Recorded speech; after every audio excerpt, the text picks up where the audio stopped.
Amém. Mateus capítulo 9, a partir do verso 35, diz assim: E percorria Jesus todas as cidades e aldeias, ensinando nas sinagogas deles e pregando o evangelho do reino, e curando todas as enfermidades e moléstias entre o povo. E vendo a multidão, teve grande compaixão deles, porque andavam desgarrados e errantes, como ovelhas que não têm pastor. Então disse aos seus discípulos: A seara é realmente grande, mas poucos são os ceifeiros. Rogai, pois, ao Senhor da seara que mande ceifeiros para a sua seara. Amém.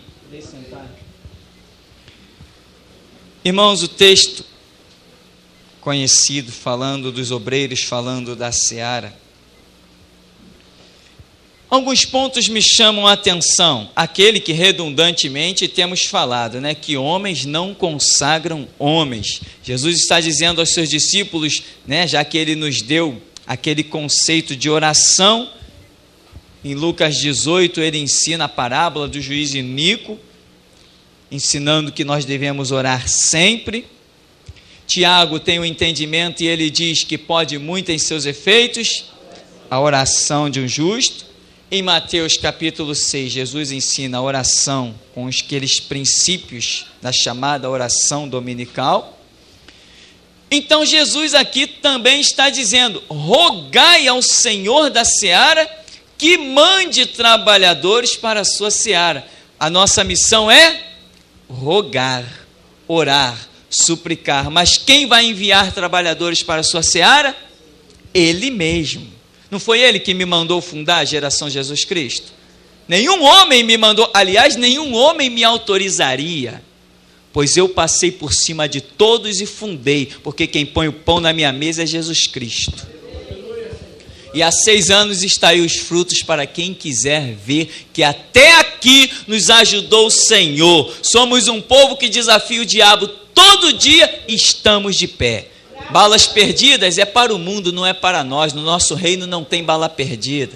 Câncer, isso é para o mundo. E eu quero ver outros fazerem o que nós fazemos, porque sabemos em quem temos crido e a ordem que temos obedecido. Então, rogar é conosco. E como nós sentimos, irmãos, a necessidade de obreiros na causa de Jesus Cristo.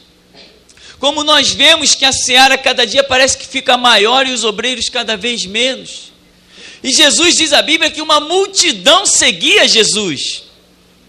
Aonde Jesus aparecia, uma multidão seguia. Ele atravessava de barco para um lugar, quando chegava, já tinha uma multidão lá o aguardando. Por que ele não saiu separando pessoas ali? Ainda mais Jesus, ele tinha autoridade para isso. Ele tinha unção, vamos assim dizer, para isso. Quem ele dissesse, você é, seria. Mas ele não saiu pegando qualquer um, ou, qualquer um que eu falo no sentido de despreparado. Ele saiu olhando, não, ele escolheu aqueles, começou a fazer uma obra com aqueles, dá a sua palavra, e por fim ele está percorrendo todas as cidades, as aldeias, ensinando, curando, pregando, e ele diz assim, ele para, a seara é grande. Vira para os discípulos: rogai ao Senhor da seara que ele envie trabalhadores para a sua seara. Eu não dou conta. Eu nessa carne, limitado neste tabernáculo, não estou dando conta. Roguem ao Senhor da seara. Então Jesus nos deu esse privilégio de rogar. Mas ele diz que o Senhor mande. Então quem envia é o Senhor, não são os homens. Eu tenho um orgulho muito grande, irmãos, em poder chegar pelas igrejas afora, nas dezenas ou centenas, sei lá, de lugares onde já preguei, e dizer assim: ninguém me consagrou ao ministério, ninguém jogou óleo sobre a minha cabeça, ninguém colocou as mãos sobre a minha cabeça para dizer que eu era alguma coisa, e aqui estou, e que venha o diabo. Eu tenho um orgulho espiritual muito grande nisso, porque o Senhor Jesus me descortinou os olhos. Quando homens quiseram me consagrar, porque viam que eu tinha conhecimento bíblico para pregar, vários episódios, eu poderia citar aqui várias denominações por onde eu passei, e as pessoas: vou te consagrar. Eu disse: a mim não, a mim não. Não, mas é bom, tem até o fulano de tal que está pregando na rádio, que vai pregar na televisão, que tem um ministério grande, é status. Eu falei, eu não preciso de status, a mim ninguém consagra, aquilo que Jesus me mandar fazer, isso eu vou e faço, dou em quem doer. E assim aconteceu. Chegou um dia que o Senhor Jesus se revelou a mim e disse assim, disse tudo detalhe por detalhe, disse assim, vai e faz, eu estou colocando na tua mão uma grande rede. E a rede foi lançada, e dia a dia o próprio Senhor Jesus tem feito a sua seleção, e até aqui nos ajudou o Senhor. Então Jesus está mostrando com isso aqui, que quem separa para a sua seara não são os homens podem rogar, podem suplicar, Deus vai usar as nossas orações, vai se mover sobre elas, vai, com toda certeza vai, mas quem vai separar os obreiros para a sua seara é Ele, né? Rogai, pois, ao Senhor da seara que mande ceifeiros para a sua seara. Nós rogamos, mas quem manda é Ele.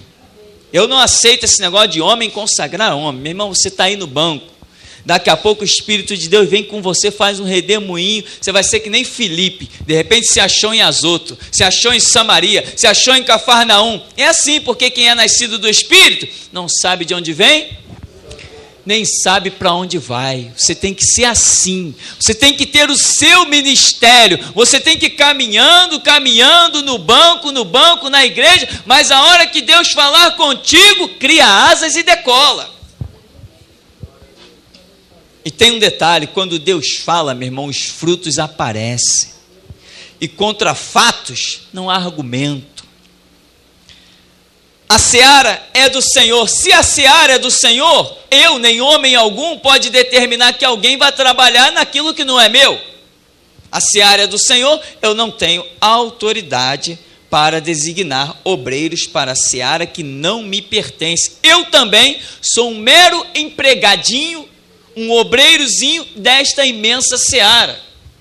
Por aí tem os escândalos, como já participamos para vocês. Encontramos lá em Abaeté, interior de Minas Gerais, encontramos um jovem. Jovem, você é pastor? Sou pastor da Igreja Universal do Reino de Deus. Qual a sua idade? 24 anos. Há quanto tempo você é pastor? Há 8 anos. Imagina, uma criança com 16 anos, pastor. Essas lideranças são os que eu chamo de lideranças assassinas. Eles matam vidas atrás dos palanques que eles chamam de púlpitos, e ainda matam um povo que sem conhecimento vê lá uma fachada escrita igreja e vai entrando. Se até no inferno, meu irmão, você escrever assim, igreja, vai ter gente entrando, porque a Bíblia diz que o povo perece por falta de conhecimento. Igreja é aquilo que é fundamentado na Bíblia, nas Escrituras, no tempo da graça, no Novo Testamento, na aliança do sangue do Cordeiro de Deus, que tira o pecado do mundo. Isto que é igreja. Igreja não é um lugar com nome, com fachada, com púlpito, com banco e muitas vezes com um palhaço de terno e gravata, Bíblia na mão lá atrás falando de Jesus, Jesus. Será que a Bíblia já não diz que muitos clamam o nome do Senhor em vão? E ele diz, não tomarás o nome do Senhor teu Deus em vão. Significa que existe um juízo e alguém vai ser enquadrado nesse juízo, alguém vai tomar o nome dele em vão. Lá em Israel não diziam, templo do Senhor, templo do Senhor, templo do Senhor é este. Aí Deus diz assim, vai lá Jeremias, te põe na porta do templo do Senhor. Quando os sacerdotes vinham entrando com as suas vestes de santidade, você diz para eles que eles estão cortados do reino, que eles precisam de arrependimento. Eles estão estendendo as mãos, mas não é para mim que eles estendem as mãos. Eles pensam que eu estou com eles, mas Babilônia vem aí e eles vão ver que eu não estou com eles. Mas Babilônia pode se levantar contra a sua vida, porque Deus está contigo. Se você tem guardado a palavra, Deus está contigo. Se você não é um colecionador de objetos ungidos, ou eu rio ou eu choro, meu irmão. Se você não é um colecionador de objetos ungidos, se a sua casa não está cheia de maldição, rosa, candeeiro, vassoura, caneta, papel, água que veio do Rio Jordão, pedra que veio do Monte Sião, essas besteiras todas, se você não está preso a essas idolatrias que conduzem ao inferno, Deus está na tua vida e vai te mostrar. Ele vai te levantar no tempo e na hora certa. Lá em Números capítulo 1, hoje eu estava lendo esse texto, e diz que o Senhor separou as tribos, contou, fez o censo, mas a tribo de Levi não foi contada. E eu estava analisando e me detive a estudar um pouco mais. A tribo de Levi não foi contada porque ela era responsável por montar o tabernáculo, desmontar o tabernáculo, eles cuidavam só dos acessórios do templo. E o Senhor dizia: qualquer estranho que se aproximar, morre. Eu falei, meu Deus, como a coisa é séria. Ou seja, meu irmão, não adianta você ter boa vontade e querer fazer. Se Deus não te chamou para fazer, não adianta. E o pior, homens estão sendo empurrados por homens nas arenas e o leão os está tragando. Mas quando é o próprio Deus que te põe dentro da cova, ele manifesta o quarto homem e fecha a boca do leão. Quando é o próprio Deus que se manifesta contigo e te empurra para dentro da fornalha, ele manifesta o quarto homem e esfria as chamas do fogo. Quando é Ele que te empurra, Ele que te conduz, porque Ele sabe que pode contar contigo, Ele sabe que já trabalhou na sua vida e te preparou para a grande batalha. Porque a Bíblia diz que Deus não nos deixa ser tentados, além do que podemos resistir, e tem um bocado de gente por aí. Nós conhecemos pessoas daqui do nosso meio. Pessoa estava aqui bem sentada no banco, passou perto de uma dessas casas de prostituição chamada igreja por aí, deram logo um cargo para o camarada, deram uma promoção, botaram ele para pregar lá na igreja, e ele todo bobo dirigindo o culto. Eu falei para ele, sai disso, pode sair disso, Deus não está nesse negócio não. E as pessoas pensam que a gente tem inveja de alguma coisa. Resultado, ferido no espírito. Aí voltou o quê? Voltou a fumar maconha, a cheirar cocaína e a roubar como antes. Por quê? Porque foi para trás de um púlpito, eu chamo de palco porque fica mais enquadrado, dentro de um lugar chamado igreja. Para mim é casa de prostituição espiritual, porque estão matando vidas. O que tem de igreja assassinando crente por aí, impedindo o crescimento de vidas, porque as pessoas estão querendo status. Eu consagrei 50 obreiros, eu consagrei miserável, desgraçado, cego e nu. Nem ele não tem consagração, que dirá se ele pode consagrar alguém. Quem consagra é o Espírito Santo, ele que separa, ele que desce o óleo espiritual para te encher e transbordar.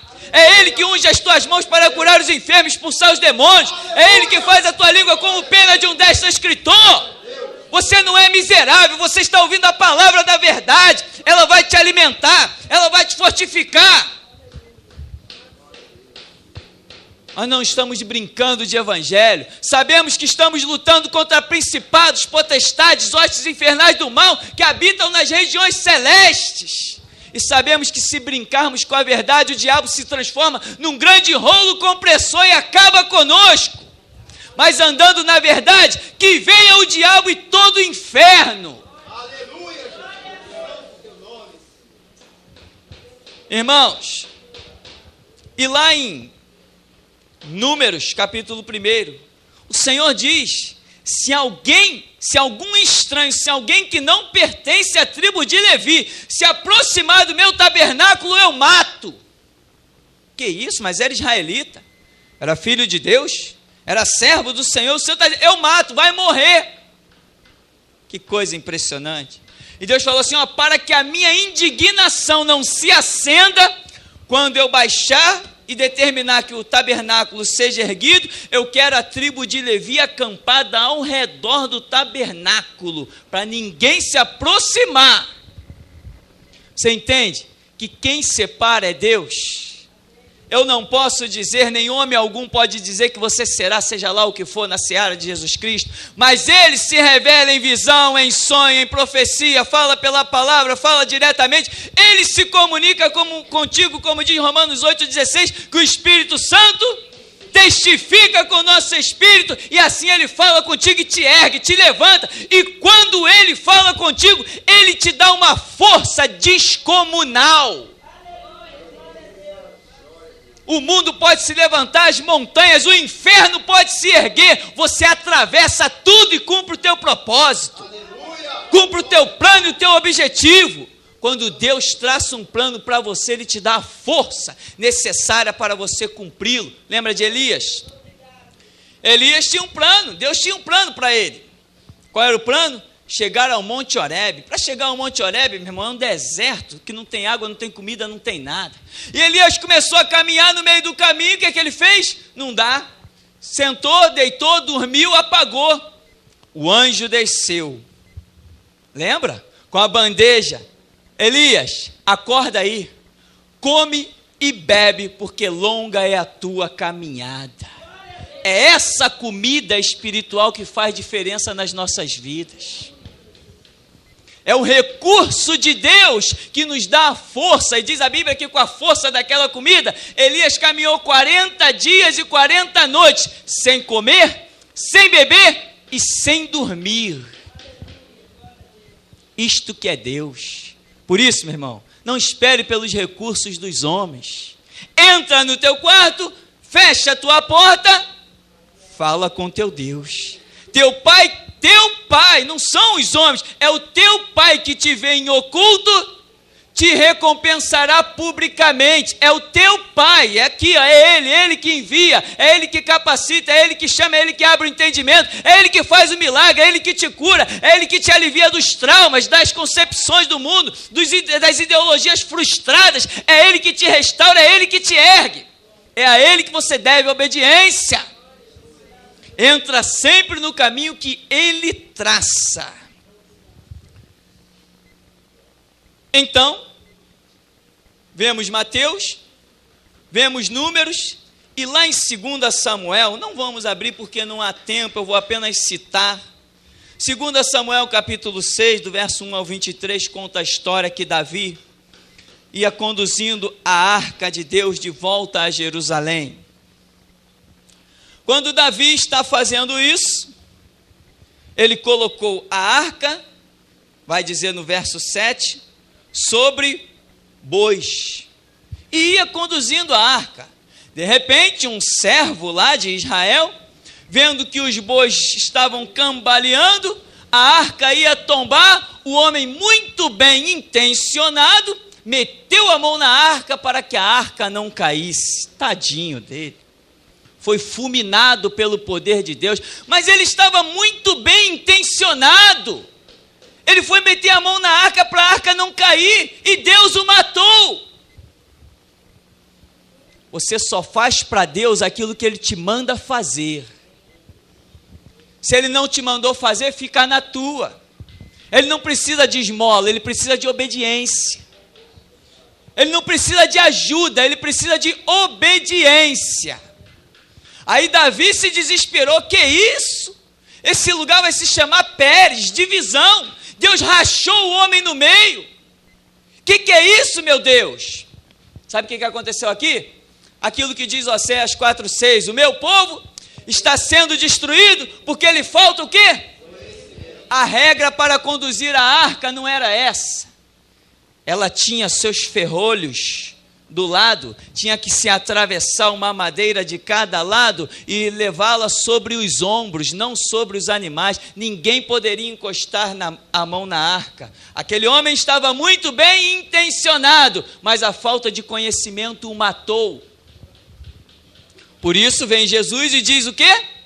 Errais não conhecendo as Escrituras, nem o poder de Deus. Se vós estiverdes em mim, as minhas palavras estiverem em vós, pedireis tudo o que quiser e vos será feito. Vós já estáis limpos pela palavra que vos tenho falado. Examinai as Escrituras, pois vós cuidasteis nelas a vida eterna. Aquele que crê em mim, segundo revelam as Escrituras, rios de águas vivas fluirão do seu interior. No Antigo Testamento, Jeremias vai dizer, Deus vai revelar a ele o que? Eu velo sobre a minha palavra para cumprir. Davi, Salmo 119, 11, vai dizer, escondi a tua palavra no meu coração para não pecar contra ti. Salmo 119, 105, lâmpada para os meus pés, luz para o meu caminho é a tua palavra. Senhor, sou mais sábio do que os velhos. Por quê? Porque guarda a tua palavra. E o Salmo número 1 diz, bem-aventurado que medita de dia e de noite. Sem conhecimento não somos nada. 2 Timóteo 2,15, procura apresentar-te a Deus aprovado, como obreiro que não tem do que se envergonhar e maneja bem. Quando você se apresenta a Deus, Senhor, está aqui a tua palavra no meu coração. Aí ele diz, então vem cá, eu tenho uma obra contigo. Aleluia. Procura apresentar-te a Deus aprovado. Procura apresentar-te. Deus é quem separa, mas Ele só separa obreiros aprovados. É assim em todo canto. Em todos os segmentos da sociedade existe seleção. Entramos numa nova dispensação. Entramos num ano, meu irmão, que acredite, vem cada confronto aí para a gente. Vem cada desafio. Vem cada situação que nós vamos nos encontrar nela. Esse é o ano de cumprir várias palavras que o Senhor nos tem dado nesse lugar. É o tempo do desafio, é o tempo dos confrontos. Mas o Senhor já falou, eu posso contar com vocês. Eles não vão resistir, eles vão se calar. Porque nós somos obreiros aprovados na palavra, não temos do que se envergonhar. Então, meu irmão, no verso 7 de 2 Samuel capítulo 6, faltou o conhecimento. O conhecimento ocasionou a morte de um homem, ainda que ele estivesse muito bem intencionado. E no verso 20, depois de Davi se encher do Espírito, rodopiar, bailar, tirou as suas vestes reais, que tipifica Cristo despindo-se da sua glória e habitando entre nós. Mas Mical olhou aquilo, depois foi lá quando Davi despediu o povo e voltou para abençoar sua própria casa. Mical saiu ao seu encontro, diz assim, que coisa terrível, o rei de Israel se despir diante das servas dos seus servos, como qualquer um dos vadios faz. Que ousadia, um homem que tinha um ministério trino. Davi não era só rei, era também profeta e sacerdote. E a mulher não soube fazer diferença do esposo para o homem de Deus. Muita gente tem caído nesse pecado. Muitas mulheres têm caído nesse pecado. Acha que aquele homem que está deitado com ela do lado dela naquela cama, tendo até as suas intimidades, ela olha e diz, é meu marido. Não é não. Não é não, mas não é mesmo. Jesus, tua mãe, teus irmãos, tua família está aí fora. Minha família são todos aqueles que fazem a vontade do meu Pai que está no céu. Essa é que é a minha família. Mical sai toda cheia de razão, seu vadio, na cara de um homem que Deus está dizendo, homem segundo o meu coração. Um homem que na granja de Araúna orou e caiu fogo do céu e consumiu o holocausto. Um homem que Deus fez promessas tremendas, tirou de trás de um gado, deu a ele um leão para vencer, deu a ele um urso para vencer, derrotou um gigante com ele. Agora a mulher chega de seu vadio. Ele diz assim, vadio, das servas de que tu falaste eu serei honrado. E diz a Bíblia, vai dizer no último verso, verso 23, que Mical foi estéril todos os dias da sua vida. O que faltou a ela? Discernimento espiritual. No verso 7 vimos que faltou o conhecimento, e no verso 20 Mical faltou-lhe discernimento. Irmãos, chegamos num ano em que muitas decisões acontecerão diante de você.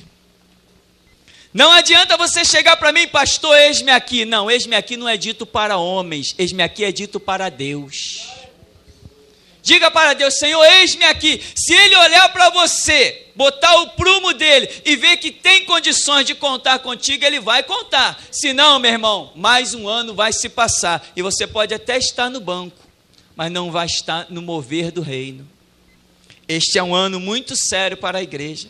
Este é um ano muito sério para o nosso ministério. Esse ano você estava orando o quê? Orando 2, 3 horas por dia? Procura aumentar isso aí. Você estava lendo a Bíblia 1, 2 horas por dia? Tenta, se esforça, come mais Bíblia. Você estava trabalhando, estava dedicando para Deus uma parte do seu dia? Começa a aumentar isso.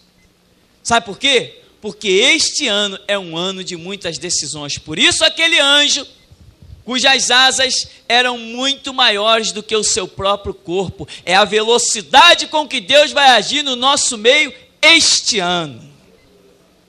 Amém, meu irmão? E as coisas não são naturais, não adianta separar obreiros naturais. Se Deus não mostrar, se Deus não apontar, se Deus não chamar, não adianta os homens desejarem chamar, porque a seara é grande, poucos são os obreiros, mas nós o que podemos fazer é rogar ao Senhor da seara que envie trabalhadores para a sua seara. Queridos, há muito a ser dito. Contudo, nós vamos ficar por aqui em nome de Jesus.